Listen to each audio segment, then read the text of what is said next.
Мы не были слепы.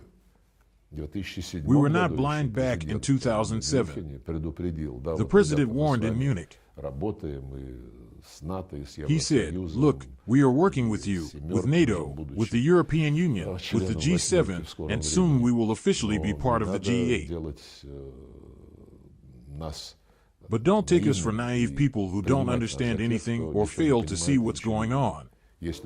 Если уж мы равноправны, то давайте работать Let's work равноправно. together Это as никто не equals. Мы же и после этого продолжали.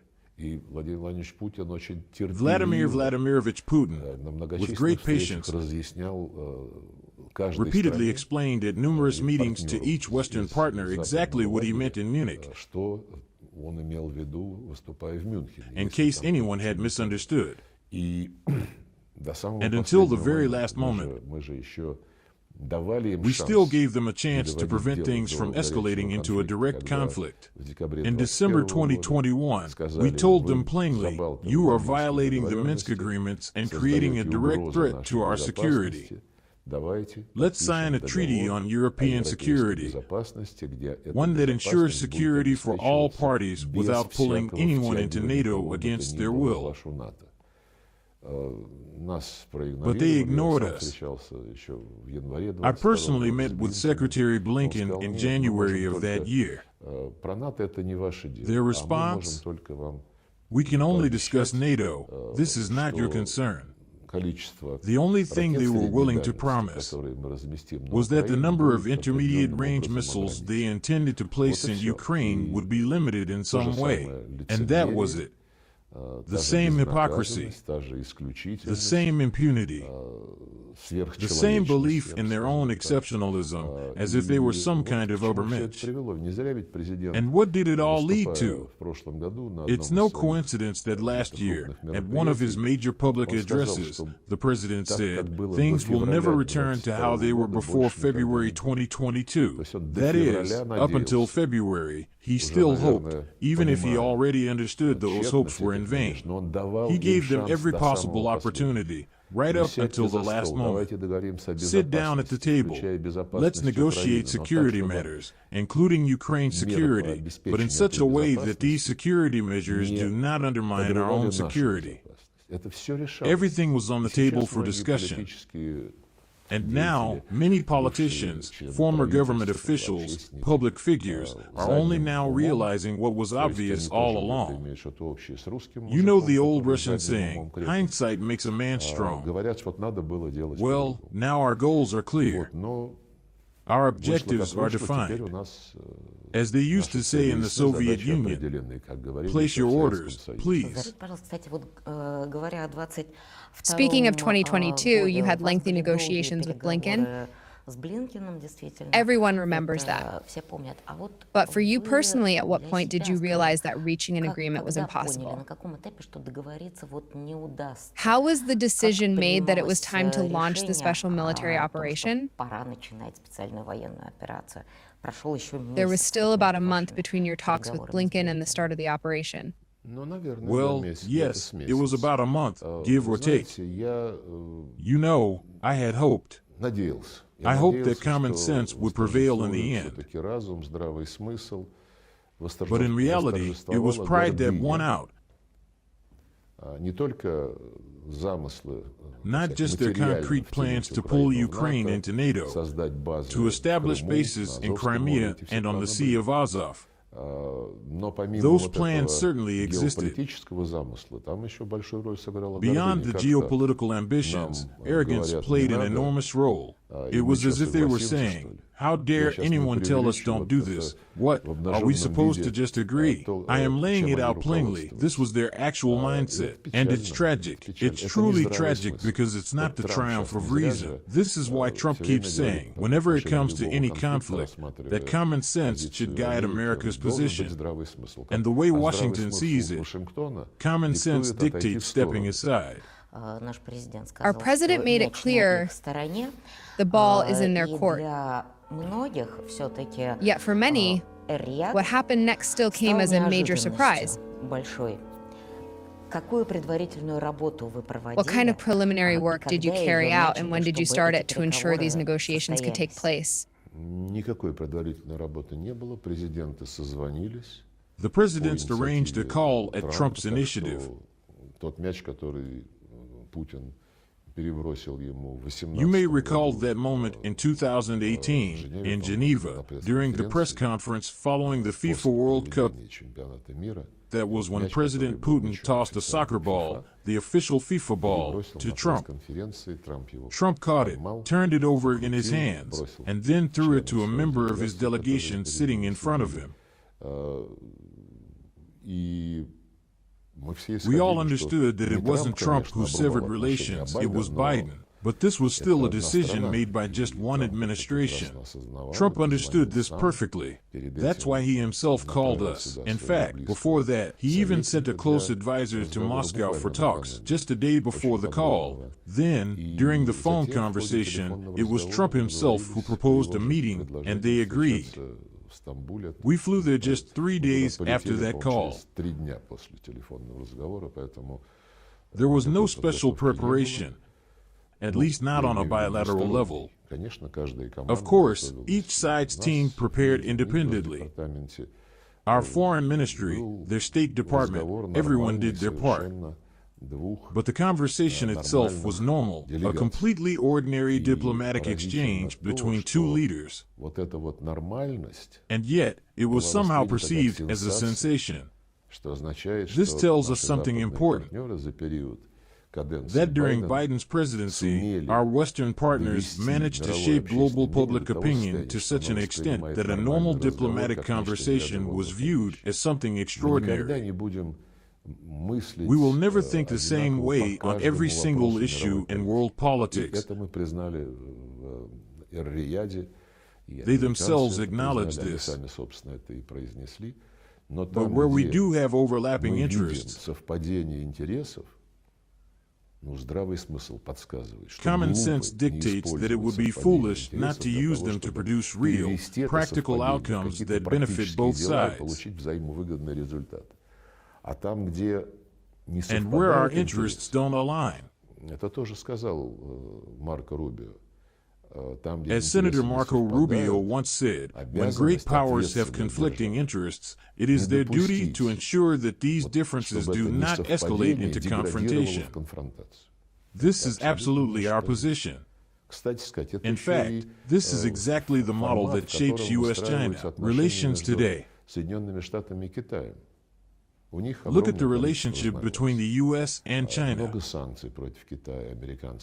They have a huge number of disagreements. The U.S. imposes all kinds of sanctions on China, aiming to suppress a competitor. And it's not just the U.S. The Europeans do the same thing. Look at the EU slapping 100% tariffs on Chinese electric vehicles, just blatant, unfair competition. But despite all these tensions, despite the fact that top officials from both sides, leaders and ministers, frequently accuse each other of misconduct, they still maintain dialogue. Read how Chinese officials speak about Western actions in the Taiwan Strait or the South China Sea. It's extremely tough rhetoric. And I completely understand our Chinese partners when they say, we all adhere to the one China policy. That means China is one, and Taiwan is part of it. But then in the next breath, the same Western leaders say, the status quo must not be changed. And what exactly is the status quo in their view? A de facto independent Taiwan. This is pure hypocrisy. Not long ago, a Chinese Defense Ministry representative put it very clearly. We are firmly committed to a peaceful resolution, but we do not rule out the use of military force if we are being deceived and strung along. And yet, despite all of this, Washington and Beijing continue to communicate. This is the kind of model I believe should exist between any two major countries, especially between Russia and the United States. Because where we do find common ground, we can accomplish a great deal together. And where we don't, We have a случае responsibility to несовпадения prevent интересов не было tensions видно from раньше. escalating into Еще war. при первом избрании Трампа у нас многие When Trump was first политики elected, many politicians here in Russia got carried away with euphoria. And now we see the same thing happening again. But let's be clear, the United States, regardless of who is in office, always has one primary objective: to be the world's leading power. Under Biden, under Obama, under the Democrats in general, they pursued this goal by trying to bring everything and everyone under their control, by funding allies, dictating NATO's actions, and essentially buying loyalty the way they pay for military alliances. Just look at how they handled Japan and South Korea. They're turning them into NATO outposts, integrating nuclear components into their security structures. Trump, on the other hand, is a pragmatist. His motto is common sense. And that does signal a shift, a different way of conducting business. But the goal remains the same: make America great again. Now, he even has a new campaign slogan: everything Trump promised, he delivered. You see, this humanizes politics. It gives it a personal, lively character, which is why dealing with him is interesting. His team, people like Marco Rubio and National Security Advisor Mike Waltz,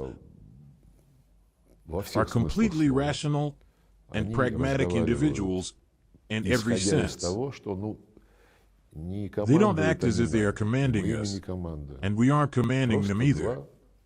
It's simply two serious nations sitting down at the table and discussing where things stand. What's working? What isn't? What mistakes the previous administration made over 4 years? How they destroyed every single channel of communication, imposed a record number of sanctions, and drove out American companies, causing them hundreds of billions of dollars in losses. Yet this has been going on for quite some time, perhaps even since the post-war period. Looking back at your time working at the United Nations,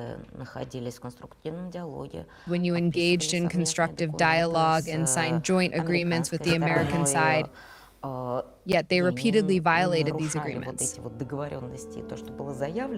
Sometimes within just a few months.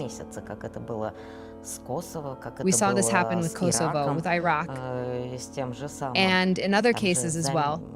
Take, for example, Colin Powell's speech at the UN. Just a month before that, you had signed a joint document with the U.S. representatives regarding the need for diplomatic resolution. How did you react to these situations? At this point, it has become routine. And you're absolutely right. This pattern continues. The constant effort to present their position as the only correct one. Even when I bring up Colin Powell, whom I worked with very closely, I have no doubt that he had no idea what was really inside the test tube he held up at the UN Security Council. That little white powder he shook in front of the world was nothing more than a staged performance to justify the invasion of Iraq. And in the end, Saddam Hussein was doomed, not because of what was in that vial, but because of deliberate manipulation. He was simply set up by the CIA. Now, I don't want to delve into historical theories, but let's look at the broader pattern. Over the last 500 years, as what we now call the Western world gradually took shape, with some adjustments along the way, where did most of the world's greatest tragedies originate? Europe. European politics were behind colonization, wars, the Crusades, the Crimean War, World War I, and, of course, Hitler. If we take a retrospective look at history, it becomes clear the Americans, for all their faults, never played the role of direct instigators or agitators in those past global conflicts. And now, after Biden's term, we're seeing a different group of people come to power, people who speak the language of common sense, who openly say they want a world governed by law and peace, and yet, who is still demanding that the war continue? Europe. The Danish Prime Minister said outright, "You've seen it, right? That for Ukraine, peace is worse than war." And look at Keir Starmer. He rushed to meet with Trump right after Macron, trying to convince him not to bring this conflict to an end too quickly. Meanwhile, he boasted that Britain's largest contribution this year would be in the form of weapons for Ukraine, a direct contradiction of Trump's position. Macron, too, is running around with some kind of proposal, and now Starmer has joined in, saying, "We are preparing thousands of peacekeepers. We will provide air cover for these peacekeepers from above." This is pure arrogance. First of all, nobody asked Russia. Trump, on the other hand, understands everything. He has said that it is too soon to discuss such matters. This issue can be debated, he said, but it will require agreement from both sides. He is handling himself properly. Meanwhile, these people, just like with their so-called peacekeeper plan for Ukraine, are doing nothing more than pushing the Kiev regime further into war against us. This is exactly how they trampled over previous agreements with our Western neighbor. Just as they installed Poroshenko and then Zelensky into power at gunpoint, they are now trying to prop up Zelensky again, this time using peacekeeping forces as a front. Let's look at what they did to Zelensky himself. They forced him into a complete 180-degree turn, or rather, a full 360-degree spin. He came to power on a platform of peace, on slogans like, "Leave the Russian language alone. It is our common language, our shared culture." All of this is still on the internet. You can look it up. And yet, within just 6 months, they turned him into a pure Nazi. And as our president rightfully said, he became a traitor to the Jewish people. Now, just as they installed him by force, they are trying to hold him up with their bayonets, this time in the form of peacekeeping contingents. But what does this actually mean? It means that the root causes of the conflict will not disappear. Because when we ask these strategists, all right, suppose you take part of Ukraine under your control. What happens next? They have no answer. I once asked one of them directly, will the Russian language still be banned in these areas? He had nothing to say. They cannot bring themselves to condemn what is happening. No other language in the world has been subjected to the kind of aggression that Russian has in Ukraine. Just imagine if English were banned in Ireland at a time when the Irish people were fighting for more autonomy. What would happen? The entire UN would be in an uproar, shaking every pillar of the organization, demanding that Ireland be condemned. But in Ukraine, somehow, this is considered acceptable. I tell them this to their faces, and they have no response. The same way, for nearly 3 years now, I have been asking, publicly, at UN Security Council meetings and press conferences, for any information on Bucha. That tragedy was used as a pretext to impose sanctions on Russia. I keep pointing out the timeline. Those scenes in Bucha were aired by the BBC a full 48 hours after not a single Russian soldier was present there. And all we are asking now, just one thing, is to see the list of people whose bodies were shown in those BBC broadcasts. I even asked the UN Secretary General in an open session of the Security Council multiple times. Most recently, when I was in New York for the UN General Assembly at the final press conference, I addressed the media directly. You're journalists. Aren't you at all curious, professionally, to find out what actually happened? We officially requested this information from the UN Office of the High Commissioner for Human Rights, which, by the way, unilaterally created a Ukraine mission without any consensus or consultation. We submitted a formal request for the names of those individuals who were found dead. And what response did we get? Nothing. No reaction at all. And the journalists? I practically shamed them into acknowledging the issue. By then, it had been 2.5 years since that tragedy. When Bucha was shown on BBC and social media, it was a news explosion for 3 days. And then, silence. I asked them, were you told to stay quiet? I personally know half of those journalists. They've been working there for years. Don't tell me none of them can send a simple press inquiry to Ukrainian authorities. But no one does anything. The order came down, drop it.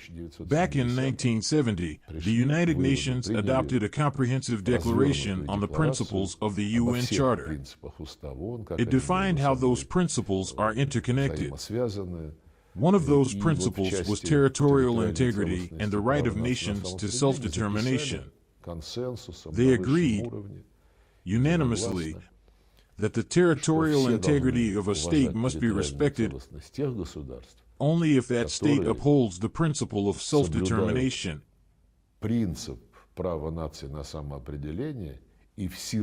And has a government that represents all of its people.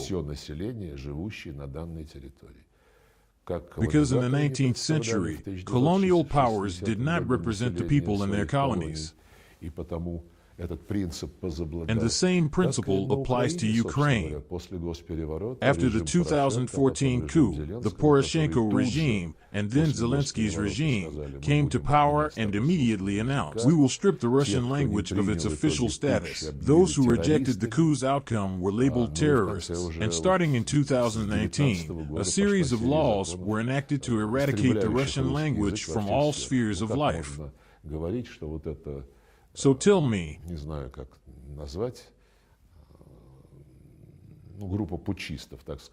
how can anyone seriously claim that this government represents the people of Donbass, Novorossiya, or Crimea? That's why we say the UN Charter should not be changed. It is fully relevant today. It simply needs to be respected and upheld. And we must stop this double standard where, when Kosovo declared independence without a referendum, it was called self-determination. But when Crimea held a transparent referendum with hundreds of European observers, parliamentarians, and public figures present, suddenly it was called a violation of Ukraine's territorial integrity. This hypocrisy, cynicism, and double-dealing, unfortunately, this is what we are constantly forced to deal with.